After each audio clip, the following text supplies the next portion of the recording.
Mike Pachelli here. Thanks for tuning in. For this lesson, I'll be talking about the Yardbirds recording of Shapes of Things, which is known as the first pop psychedelic song. And to do the backstory, who better than my dear old friend and the original member of the Yardbirds? What was your name again? Oh, yeah, Jim McCarty. Hi, Jim. Hi. How are you doing? Good to see you again. You too. So, tell us, when was the song written? Well, it was 1966. I'd say it was released in February, so it was probably written around Christmas, you know. And 60, who wrote 65. And it was written by Keith Ralph, the singer, Paul Samuel-Smith, the bass player, and myself. And who wrote what? Well, we all did bits of it. Paul had that idea about the anti-Vietnam War, I think. Well, maybe Paul and Keith. Keith did some of the tunes, you know, the melodies, and I think I was responsible for the middle bit, the Come Tomorrow, right, and maybe bits of the solo and all that. Was it purposely anti-Vietnam lyrics, you think? I think it sort of was, yes. Yeah. And since it had a kind of a war motif, was your marching drum beat on purpose? Well, I don't remember the lyrics coming with the track, so I can't. But it seemed to be that sort of. It was going in that, had that feeling to it. But of course, I was in the Boys Brigade when I was a kid, so I was a marching drummer, and it sort of fitted the song, you know. Incessant marching. Yeah, propelling it along. Yes. Yeah. And the bass line is from where? The bass line was a nick from Dave Brubeck from a track called Pick Up Sticks. Off of Time Out, yes, the album. Yes. So I don't know who was responsible for the nick, probably me and Paul. Well, everything is nicked in rock and roll. Yes. Everything is the son of something. Yes. Yeah. And where was it recorded? We recorded it in Chess Studios in Chicago. The old Blue Studio. Yeah, the one you know. Did you bring your own equipment in there? How does that work? You guys are on tour? Or... all I remember is the drums. They were there already, and they were in the corner. And I said, "Those are the drums. Are you kidding me?" You mean the old blues set? They would have used that? Yeah, it was an old blues set, but it did sound good. Yeah. And the engineer said to me, don't worry about that. They'll sound good. Yeah. Don't worry about it. Do you remember what kind of drums they were? I think they were Gretsch. They were Gretsch. Wow. And but I'm read, and I don't know if it's true, that parts of the song were recorded at other studios? Yes. I know the vocals were recorded somewhere else in Columbia, but I didn't know about the lead. I thought he recorded the solo in Chicago, but apparently not. You say it was somewhere else. What I read was that he wasn't satisfied with, we're talking about Jeff Beck, that Jeff wasn't satisfied with the tone of the guitars he was getting at Chess. Yes. So he, either when you guys were on tour in California at Columbia or at RCA, he re-recorded it. Yes. Because he needed to get that feedback, because he overdubbed some feedback. Yes. And it was difficult maybe to play as loud at Chess, perhaps. Yeah, but Chess Studio, the engineers were, well, the engineer in particular, he was really good, and much better than the British guys at the time, because he'd been used to all those great acts, you know, Muddy Waters, really, B.B. King and all that. Yeah, so much history at that studio. Yeah. And a little bit about Jeff's solo. Do you remember, it has Middle Eastern influences. Yeah. Was Jeff into that at the time? I think we were all going that way. We were all looking at different influences from everywhere, you know, and there was a lot of sitar influence at that time, as you know, from the Beatles as well. Sure. So we liked all that, you know, worldy music. Well, it was psychedelic, cool. Yeah. Do you happen to remember what kind of guitar Jeff was using? I'm pretty sure it was the Esquire. Esquire? Yeah. And how about, what amp was he using? Probably a Vox. Vox? I'm guessing. AC30? What he would have had on tour? Probably. Yeah. Anything else you remember about the recording sessions or the song in general? And it was a good time for us, because we were part of the British invasion, and we were on, it was all happening. We'd had some hits, and this was like our fourth big hit, I think. Yeah, and you had done, I think, 3 albums before this even was recorded, correct? Yeah, maybe. More blues-based albums? Maybe. What made the change to like psychedelic music?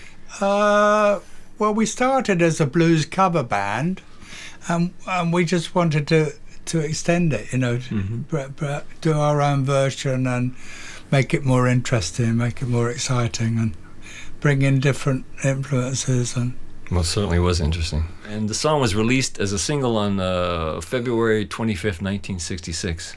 But it was my favourite Yardbirds song. Yeah. Yeah. It was like it was a great time for us. We were at the peak. Yeah. Just then. Screaming girls. Yeah, it had had everything going for it. Yeah. Well, it was a great band. I mean, and this is a great song. And as you'll see in a little bit on the Sound Alike, Jim is kind enough to have played on the track on the Sound Alike, and he's singing on it too. We did the actual track like about a year ago, though. You travel so much, and I sleep a lot, so we're just getting down to doing the lesson now. It all takes time. Yeah. Well, I appreciate you being here, and you're an inspiration, and that's the backstory. So let's get started.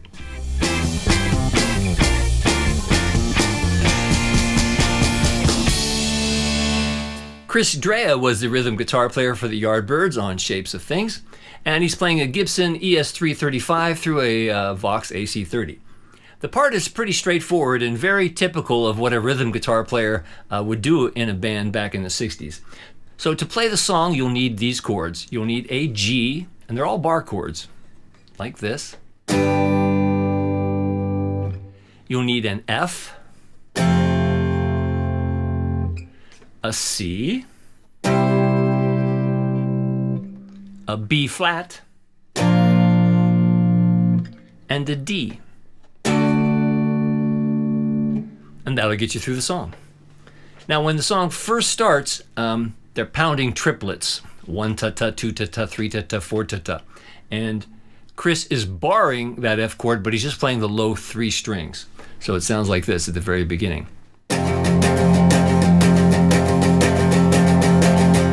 And you don't want to play the down beats, 1, 2, 3 on all the triplets. So you go down, up, down, down, up, down.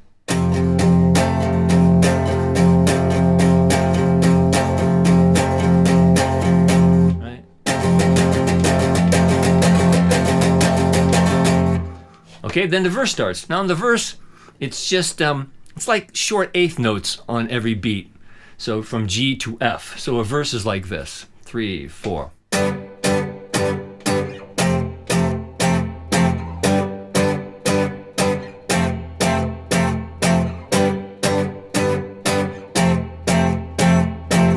And then that triplet figure again. Then you repeat that for the second part of the verse.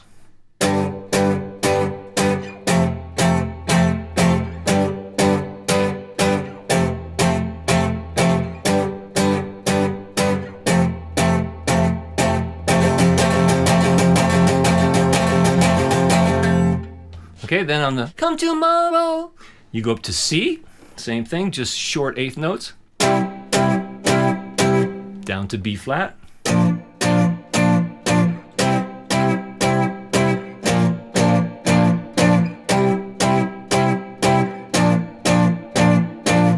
Then 2 half notes and a D. All right. Second verse is exactly the same.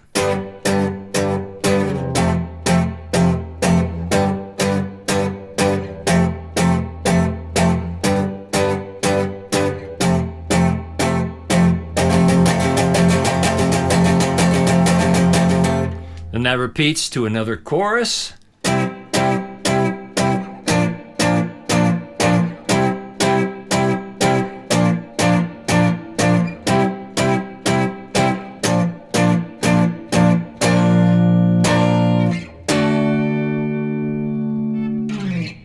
Now on the solo, when Jeff overdubbed his solo, Jeff Beck, Chris plays like a first bar chord and then just the low parts of the chord. So you play like 1 1, 2, and 3, and 4, and. So like.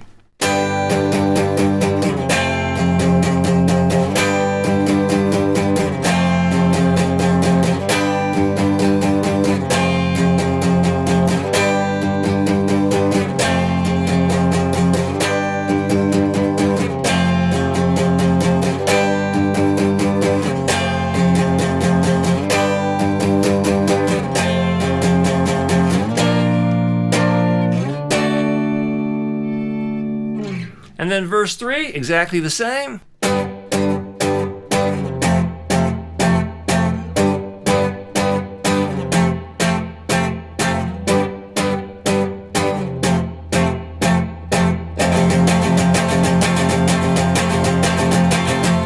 Then there's this overdub where they play kind of like eighth notes, but it's not really in time. So you just, and Chris would be playing just on the low strings like a.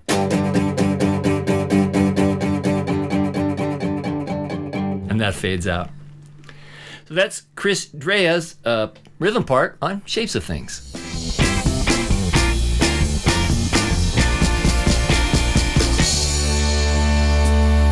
As Jim pointed out in the backstory, Jeff Beck was using his 1954 Fender Esquire, going through an AC30 and probably really cranked so he could use the volume control, which I'll show you in a moment. Used just about the same chords that rhythm guitarist Chris used. An F bar. Yeah. But when he plays his G, he has an open G string. So if you play a G chord like that, just pick up your second finger so that that G note of the third string rings out. That's the G you want. Then he also uses the bar C and the bar B flat. The only difference between him and the rhythm guitar is that when he plays the D, he plays a first position D right here.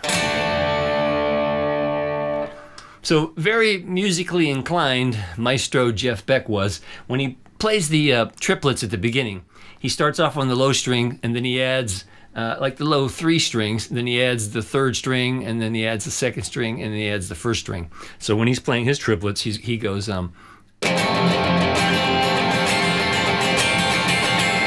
right? So start low.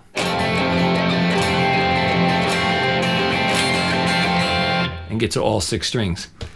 So that's on the intro. And then on the verses, he's doing, a volume control thing where he plays the G and he with his pinky probably raises the volume control. So you play a G chord like down to the F. No, not so much volume control on the F chords. Back to the G.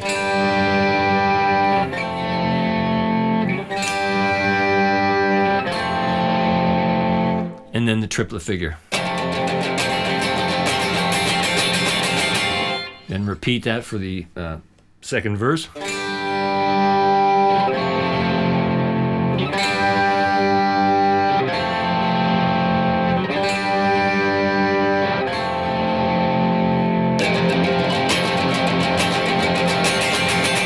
Fun to do. Then on the chorus, just pretty much you just hear the top 4 strings of Jeff's on the C to the B flat, kind of like this.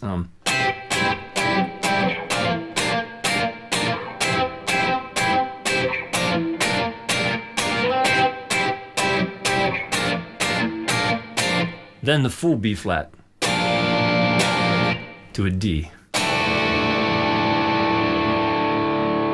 All right, so here's a chorus of Jeff's.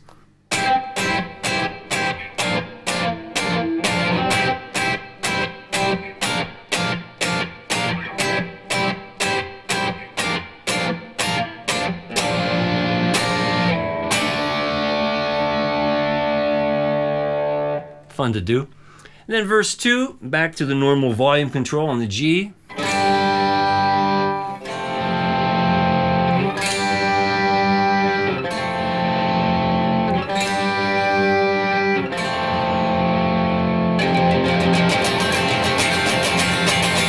Repeat that again for the second part of verse 2. Back to another chorus.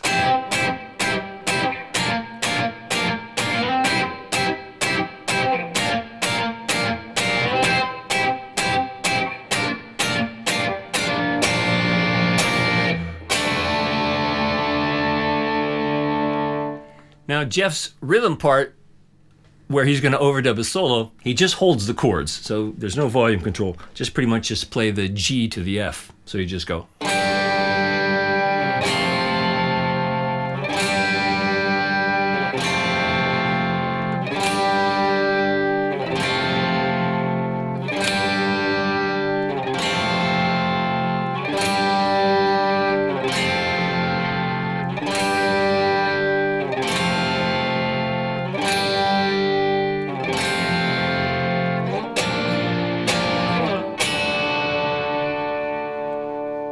Back to volume control for the last verse. And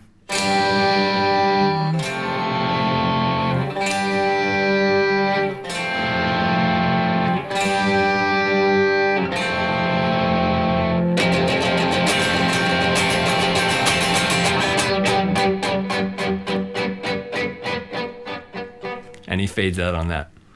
And that's Jeff Beck's rhythm part on Shapes of Things.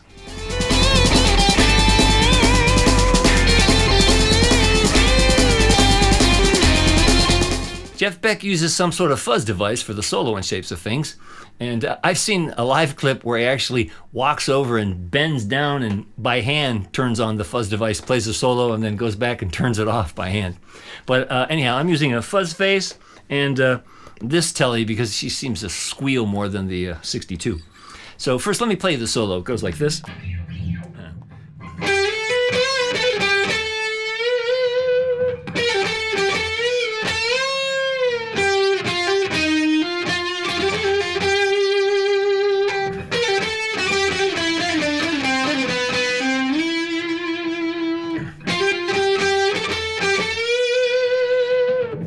Kind of weird without the track, but I'll break it down.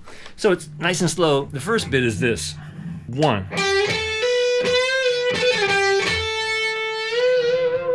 First note is that first bend is only a half step, so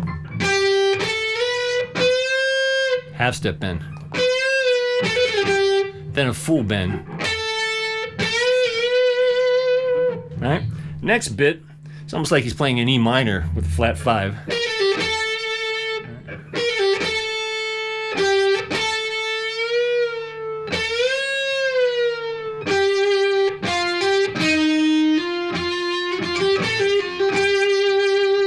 There's another half step bend. So the first one.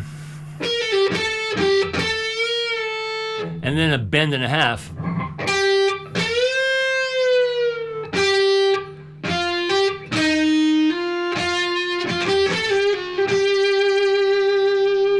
And almost like you're playing in E again with the flat 5, you know, typical. So you go.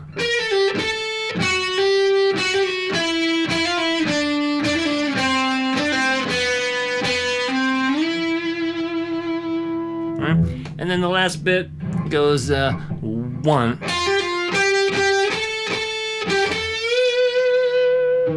Full bend on the end.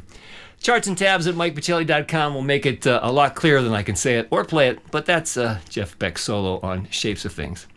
Well, it's time for the Sound Alike, featuring Jim McCarty on drums and background vocals, so have a look at this.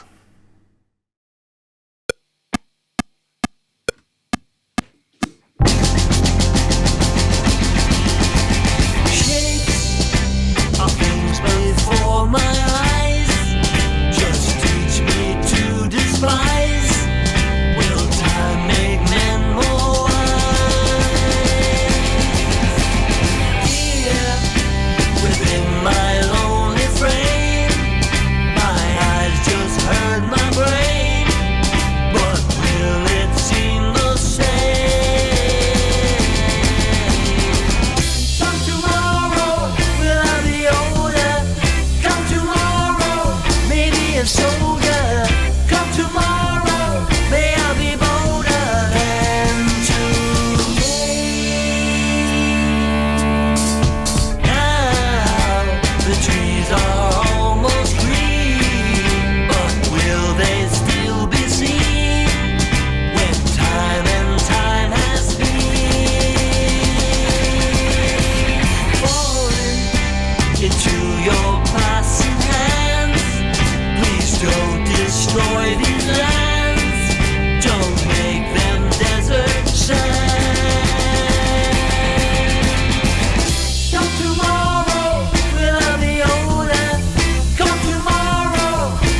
a soldier.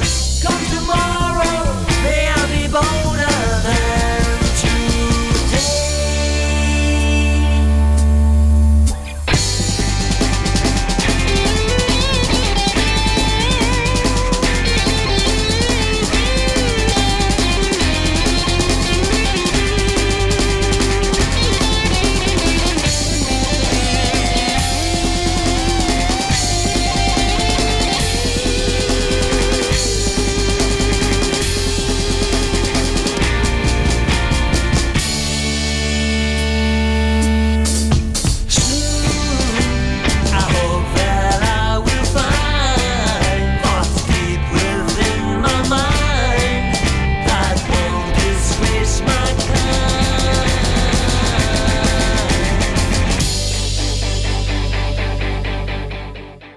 Well, I hope you enjoyed that, and I want to especially thank Jim McCarty for his time and talent in playing and singing on that sound-alike. I suggest you download the charts and tabs at MikePachelli.com, learn all the parts, play along with that sound-alike, and you'll get it just like the Yardbirds. And I really appreciate your consideration in supporting my work that way. So have fun playing this great old song, and until next time, I'm Mike Pachelli. Thanks for hanging out with me.